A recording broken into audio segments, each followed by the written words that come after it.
আসসালামু আলাইকুম। আশা করব সকলেই ভালো আছেন। এই রোজার দিনে আমিও ভালো আছি।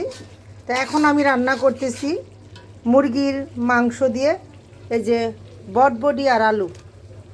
সবসময় মুরগির মাংস হোক বা গরুর মাংস হোক, আমি এখানে 2টা বা 3টে ধরনের রসুন দিয়ে দিই। তো এখন মুরগিটা আমার কষানো হয়ে গেছে মশলার মধ্যে।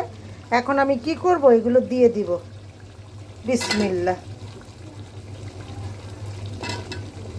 কেন বহুদিন পরে কি করলাম, মুরগি দিয়ে মটরশুঁটি দিয়ে খেতে ইচ্ছে করলো, তাই আমি খাওয়ার জন্য রান্না করতেছি।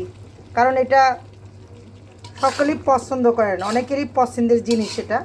মটরশুঁটি দিয়ে আমি এই ধরনের খাবার খাই, রান্না করি। তো এই পর্যন্ত বন্ধুরা, তো সকলকে জানাই রমজান মুবারক এবং শুভেচ্ছা। সকলেই ভালো থাকবেন। আল্লাহ হাফিজ।